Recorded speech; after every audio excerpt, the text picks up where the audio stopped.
Hello కానమోకు కథావచనం మోహనవచనం పరిజ్ఞాన హితబాండం శ్రోతలకు ఆహ్వానం నమస్కారం. చదవదగునెవరు రాసిన తదుపరి చదివిన వెంటనే మరువక పలువురికి వినిపింపబూనిన అది ఏ పరిజ్ఞాన హితబాండమౌపో మహిళ మోహనవచనమై విరాజిల్లు. పరిజ్ఞాన హితబాండం లక్ష్యం ప్రతివారీ సమాచార హక్కు. ఆ స్ఫూర్తితోనే ఇప్పుడు తెలుగు సినిమా పాటలు మనోగతానుభూతులు అనేటువంటి అంశాన్ని వెన్నకోట రవిశంకర్ విరచితాంశంగా ఇప్పుడు మీ కానమోకు కథావచనం శ్రోతలకు మీ కానమోకు స్వరంలో వినండి. తెలుగు సినిమా పాటలు మనోగతానుభూతులు. ఇక వినండి. తెలుగు సినిమా పాటల్లో కొన్ని రచనా విశేషాలను మనం గమనిస్తే, మేము స్కూల్లో చదువుకునే రోజుల్లో రేడియోలో వచ్చే సినిమా పాటలు వినటం ఒక పెద్ద వ్యాపకంగా ఉండేది. అప్పట్లో మా చిన్నతనంలో వివిధ భారతి కార్యక్రమాలు వినబడవు కాబట్టి రెగ్యులర్ కేంద్రాల్లో నియమిత సమయాల్లో వచ్చే పాటలే గతి. చిత్రసీమ, చిత్రమాధురి, మధురిమ, మధుమంజరి, చిత్రసుధ ఇటువంటి చిత్ర విచిత్ర నామాలతో ప్రసారమయ్యే ఈ పాటల కార్యక్రమాల కోసం ఎదురు చూసి వినడం గొప్ప ఎంజాయ్మెంట్గా ఉండేది. వీటిలో ఒక సౌకర్యం కూడా ఉంది. ఈ కార్యక్రమాల్లో మధ్యన ఎక్కడ వాణిజ్య ప్రకటనల వంటి అప్రస్తుత అంశాలు చోటు చేసుకునేవి కావు. అందువల్ల ఏకాగ్రత చెడకుండా పాటలు వినే అవకాశం ఉండేది. ఇక ప్రతిరోజు మధ్యాహ్నం గంట పాటు సిలోన్ రేడియోలో మీనాక్షి పొన్నుదరై వినిపించే పాటలు ఒక బోనస్. ఇది కాకుండా అప్పట్లో మా ఊళ్ళో ఉండే సినిమా టాకీసుల వాళ్ళు ప్రతి ఆటకి ముందర కాసేపు లౌడ్ స్పీకర్ల ద్వారా పాటలు వినిపించే సత్సంప్రదాయం ఒకటి అమల్లో ఉండేది. నమో వెంకటేశ, నమో నమో తిరుమలేశ అనే ఘంటసాల వారి ప్రార్థనా గీతంతో మొదలయ్యే ఈ కార్యక్రమం ఒక అరగంట సేపు నిరాఘాటంగా కొనసాగేది.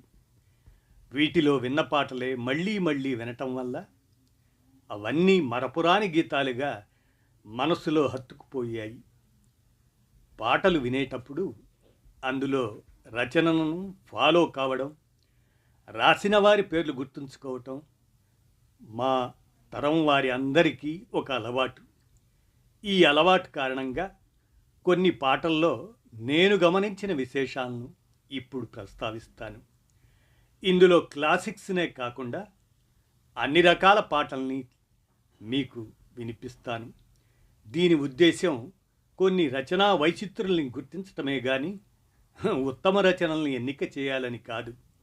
అందువల్ల కొన్ని మంచి రచనల గురించి చెప్తూనే ఇతరత్ర విషయాల గురించి కూడా కొంత ముచ్చటిస్తాను.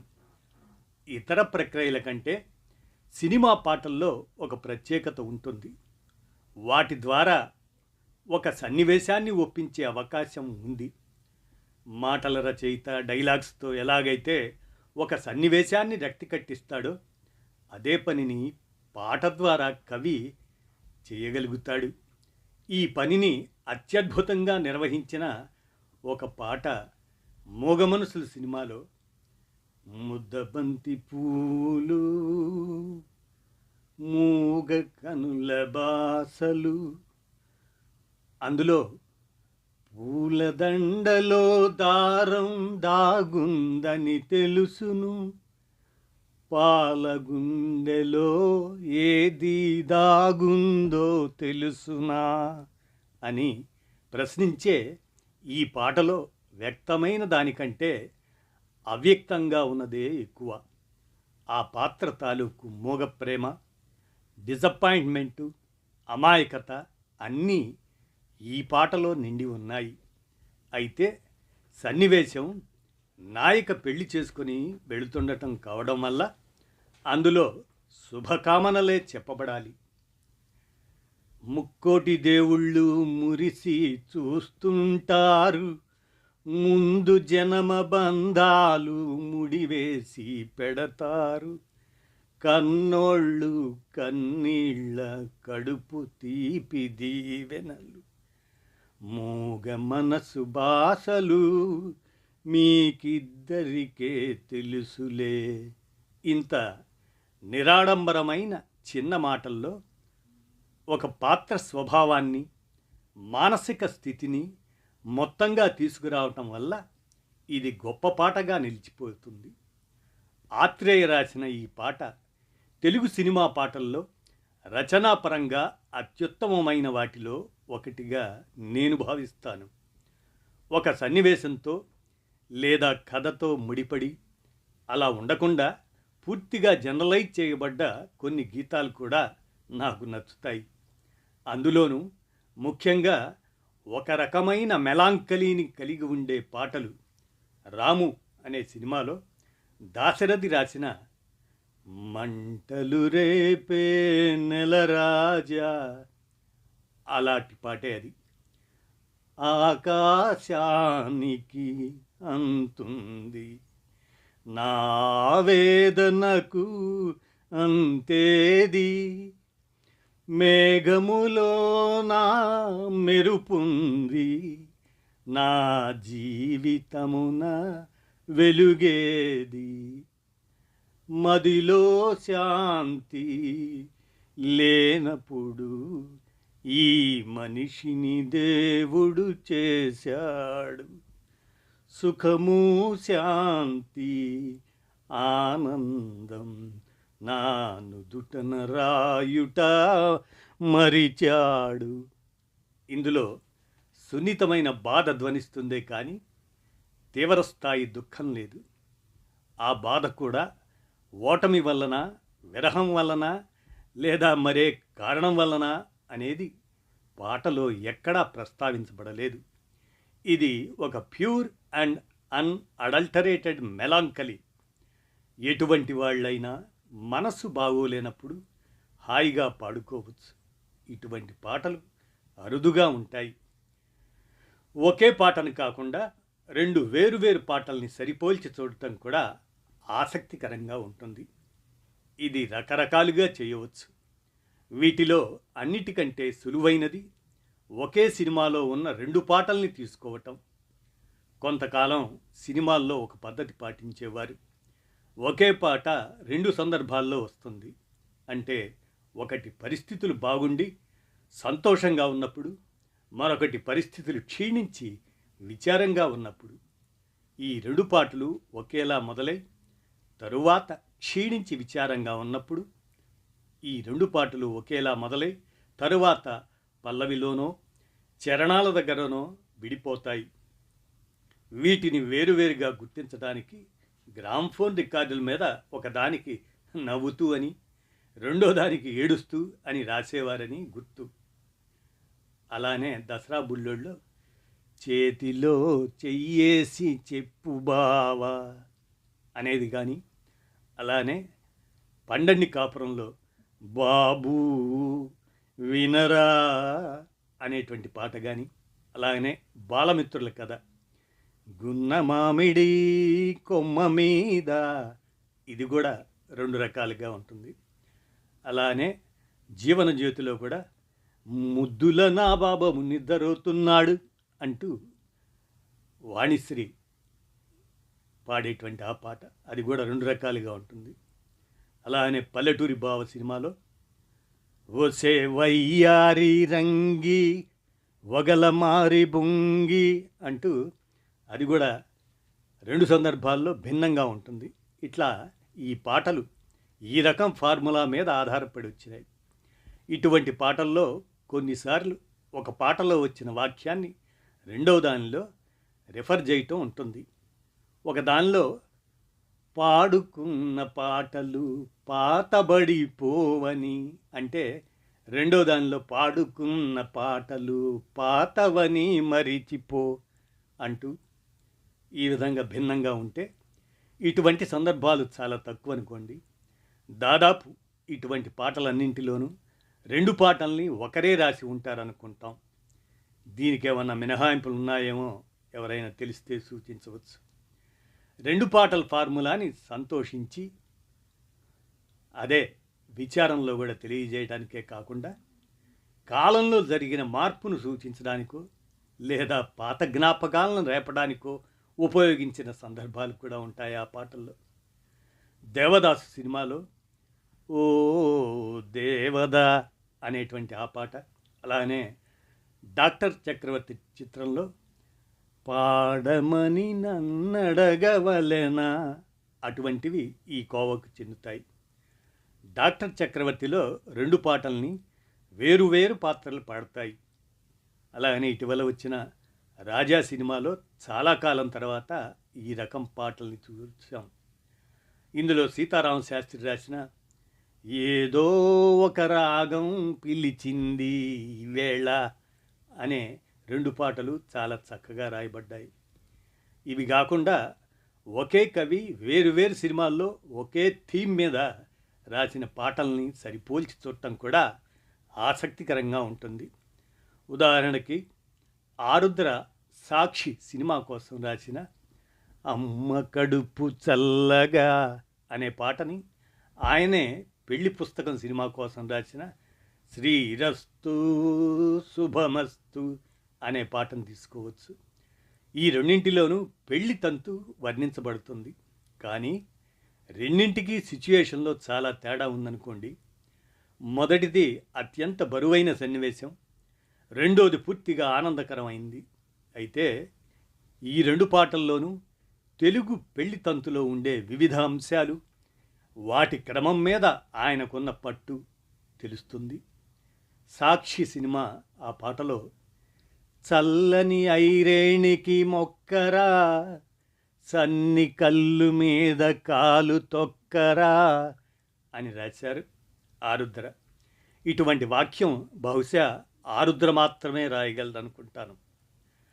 ఆరుద్ర చీరల మీద రాసిన 2 పాటలు, ఒకటి తూర్పుకు వెళ్ళే రైల్లో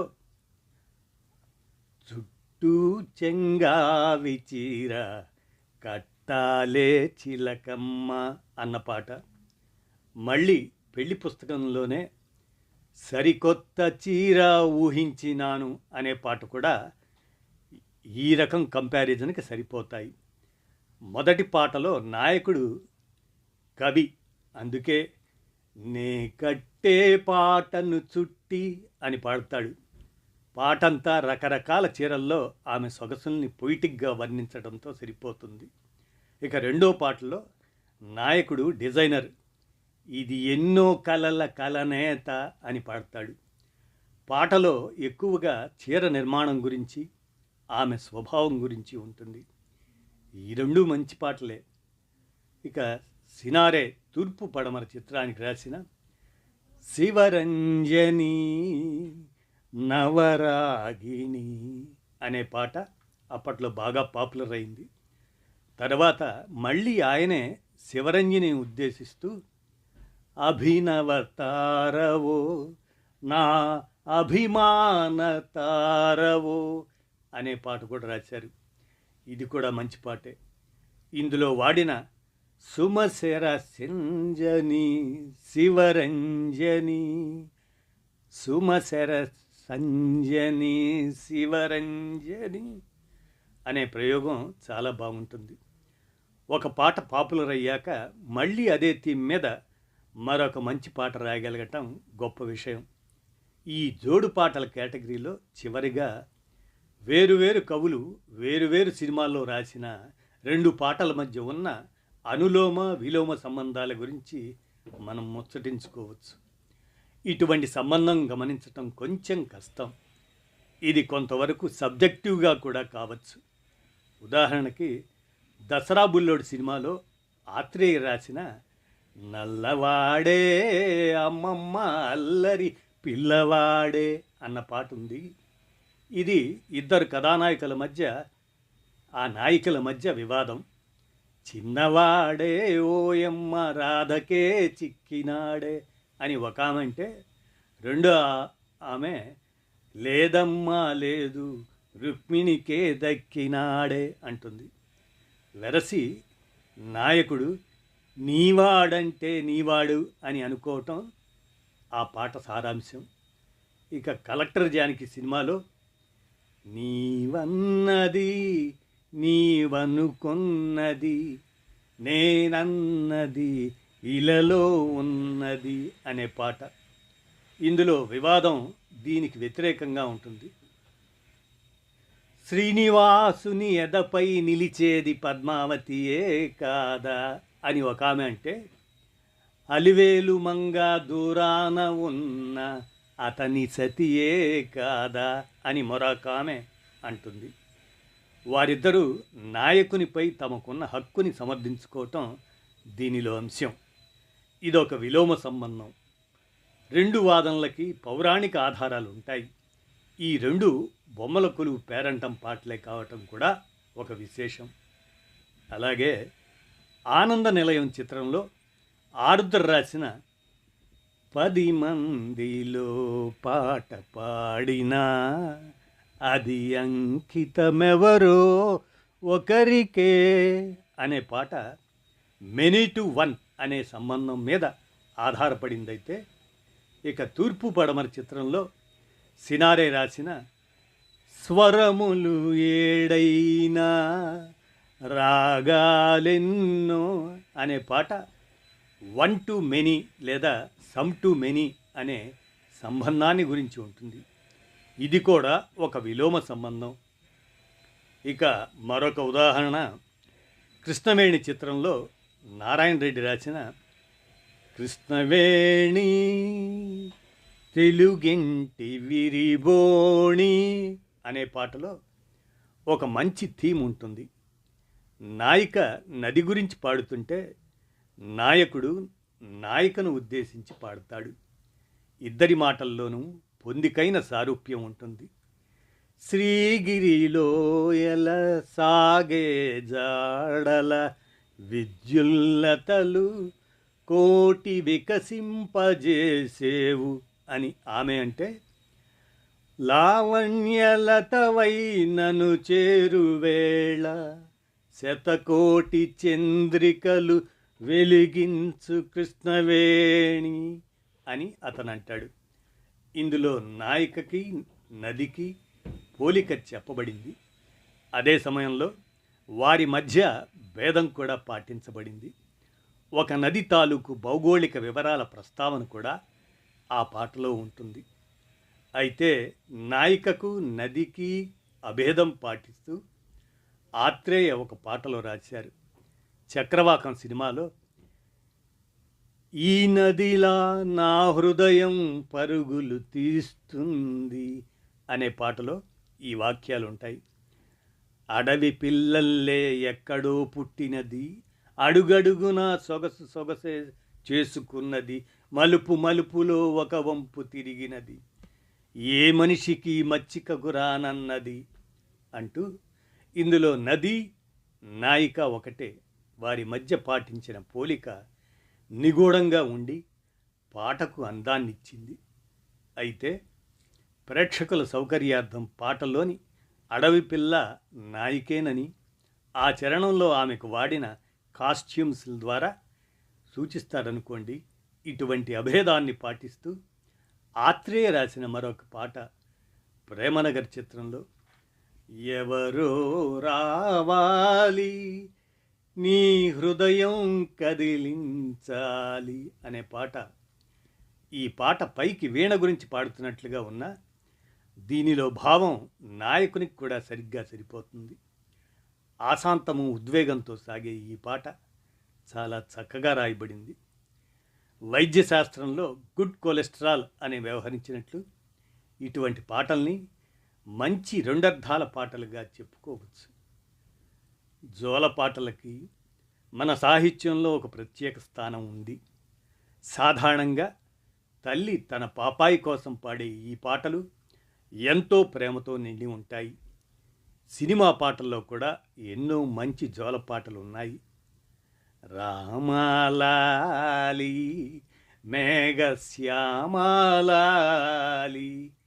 దాని దగ్గర నుంచి వటపత్రశాయికి వరహాలలాలి దాని వరకు అనేక పాటల గురించి చెప్పుకోవచ్చు. అయితే సినిమాల్లో కథను బట్టి వివిధ సందర్భాల్లో ఏర్పడుతూ ఉంటాయి కనుక వాటిలో తల్లి తన పిల్లల కోసమే కాకుండా ఎవరి కోసమైనా జోలపాటలు పాడే అవకాశం ఉంది. తండ్రి పాడే జోలపాటలకి ధర్మదాత సినిమా కోసం సముద్రాల రాసిన జోలాలి జోలాలి ఒక చక్కటి ఉదాహరణ అది. చిరునవ్వు కిరణాలు చిందించు మోము కన్నీరు మున్నీరుగా చూడలేను అని సాగే ఈ పాటలో కేవలం ట్యూన్ వల్లనే కాకుండా పదాల కూర్పు ద్వారా ఏర్పడిన ఒక లయ ఉంది. ఈ లయ ఒక ఊయల ఊపును సూచించే విధంగా ఉంటుంది. ఇక సంతానం సినిమా కోసం లతా మంగేష్కర్ పాడిన అదే ఏకైక పాట తెలుగులో, ఆ తెలుగు పాట నిదురపోరా తమ్ముడా అంటూ అక్క తన తమ్ముని కోసం పాడే జోలపాట. అనిశెట్టి రాసిన ఈ పాటలో కలలు పండే కాలమంతా కనుల ముందే కదలిపోయే లేత మనసుల చిగురుటాసే పూతలోనే రాలిపోయే అనే వాక్యాలు ఎంతో కదిలిస్తాయి. ఇక తోడు నీడ సినిమాలో అత్తబొడి పువ్వువలే మెత్తనమ్మా ఆదమరచి హాయిగా ఆడుకోమ్మ అనే ఆత్రేయ గారి గీతం కూడా ఇతరులు పాడే జోలపాటల కిందకి వస్తుంది. ఈ పాటలో అమ్మలు కన్నుళ్ళు తమ్మి పువ్వుళ్ళు అనే ప్రయోగం ఎంతో హృద్యంగా ఉంటుంది. దేవులపల్లి వారు కాలం మారింది సినిమా కోసం రాసిన ఏ తల్లి పాడేను జోలా ఏ తల్లి ఊపేను డోలా అనే పాట ఎవరూ లేని అనాథ కోసం పాడే జోలపాటది.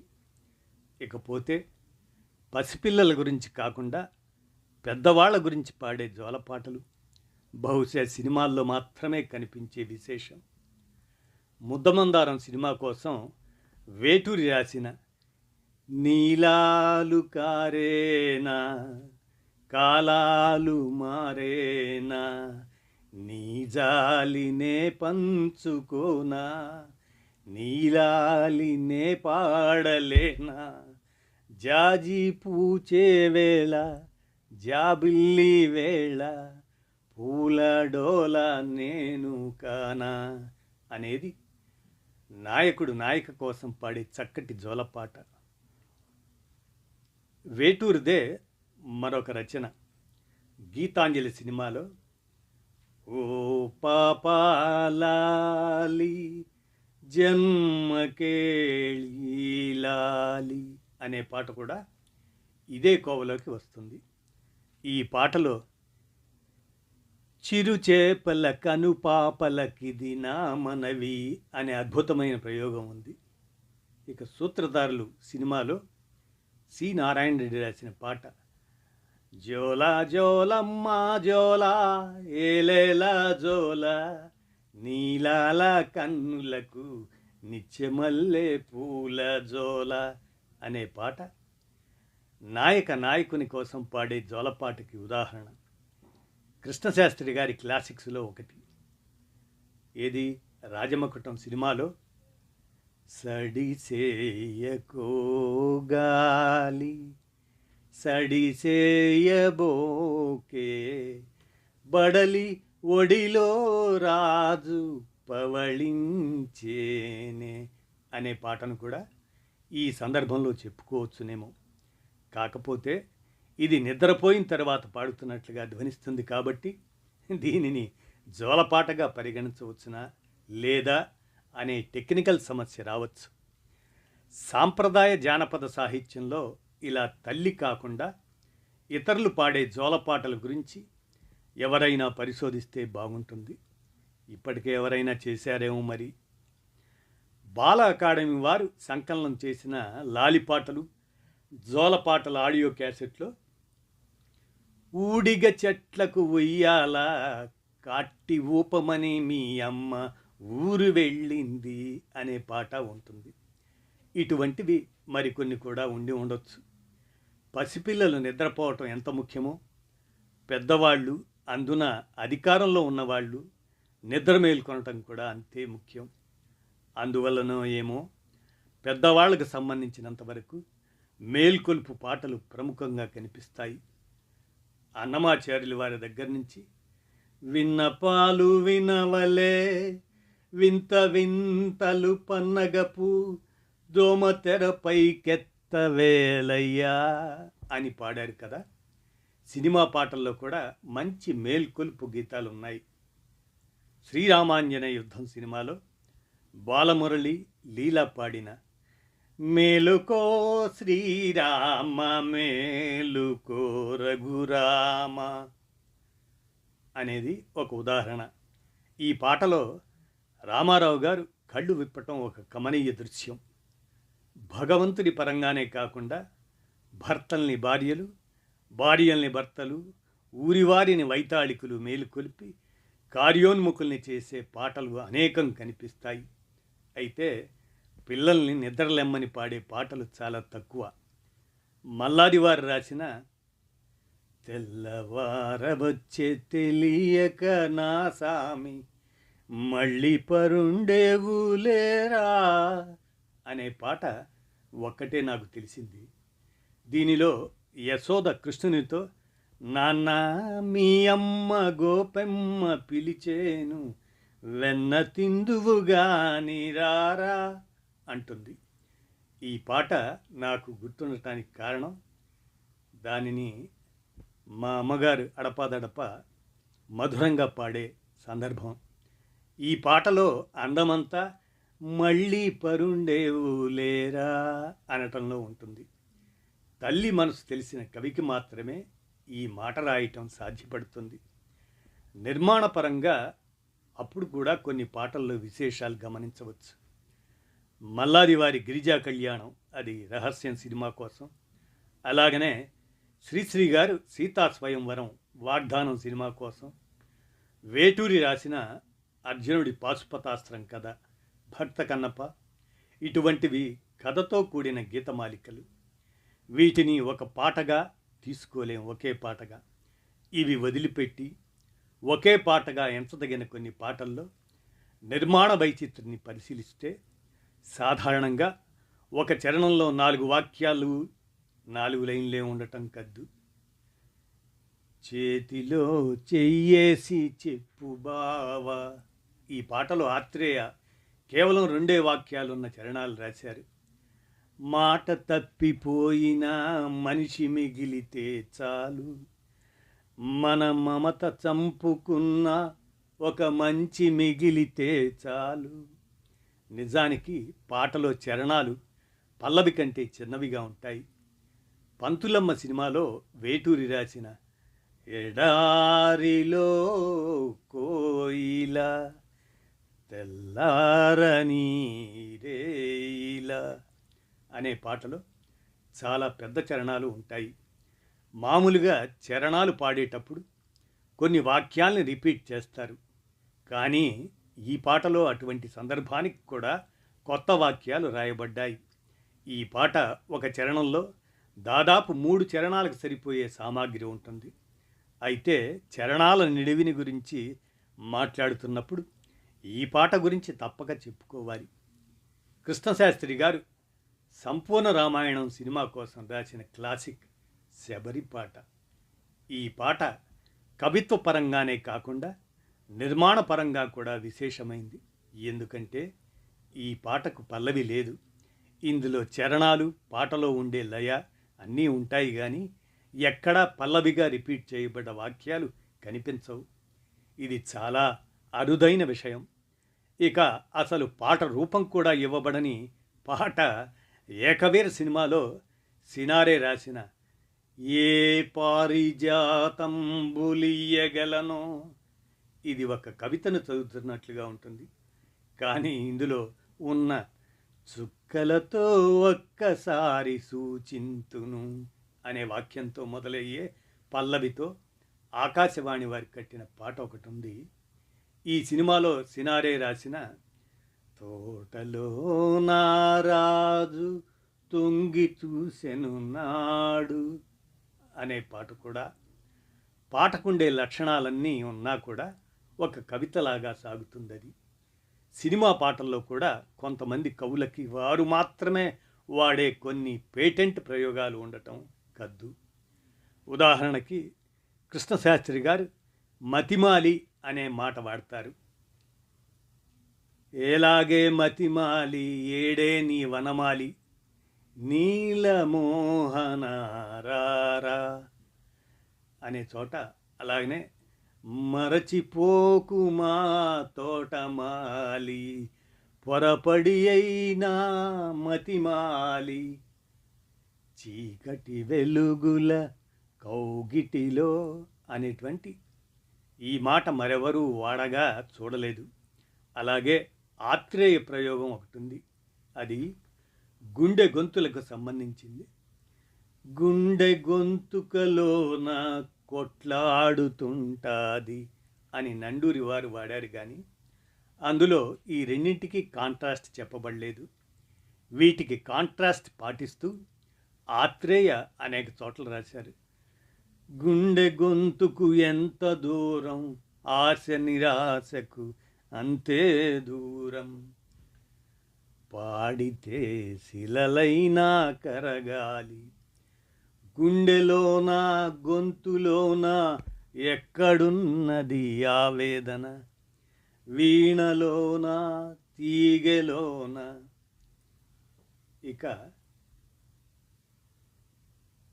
కులము మతము జాతేదైనా గుండెలు గొంతులు ఒకటే అంటాడు బూచాడమ్మా బూచాడు అనేటువంటి ఆత్రేయ ప్రయోగాలు ఇటువంటివే.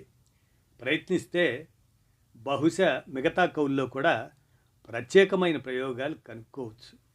ఇక చివరిగా సరదాగా ఉండే ఒక విశేషం ప్రస్తావిస్తాను.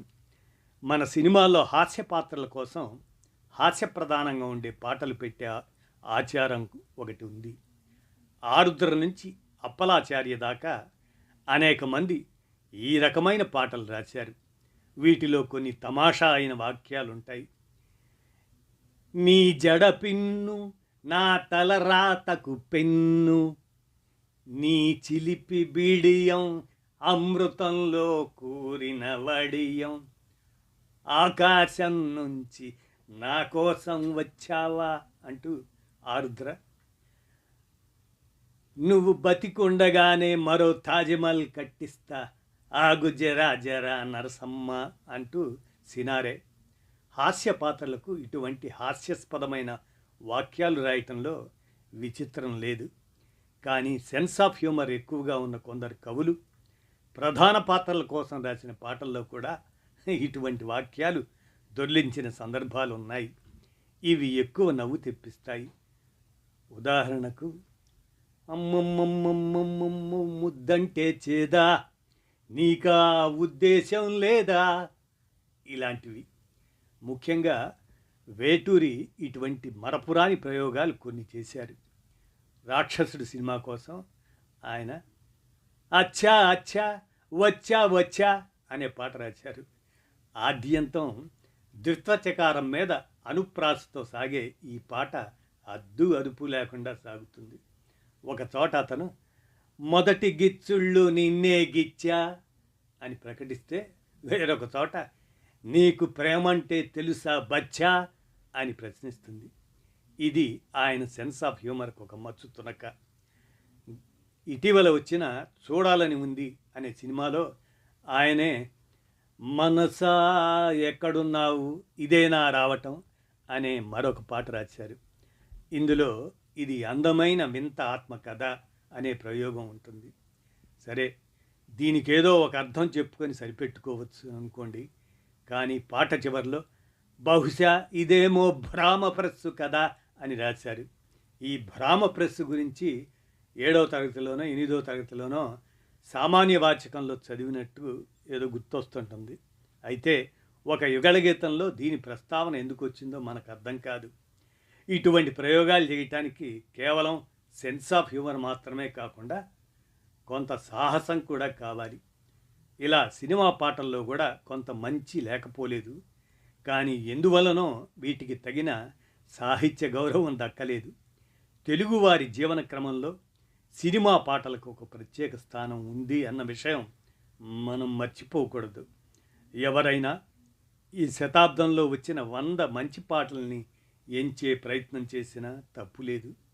ఆ రకంగా వాటి ప్రాధాన్యతను గుర్తించినట్లు కూడా ఉంటుంది అంటూ తెలుగు సినిమా పాటలు మనోగతానుభూతులు అంటూ విన్నకోట రవిశంకర్ విరచిత ఈ అంశాన్ని మీ కానమోకు కథావచన శ్రోతలకు మీ కానమోకు స్వరంలో వినిపించాను. విన్నారుగా, ధన్యవాదాలు.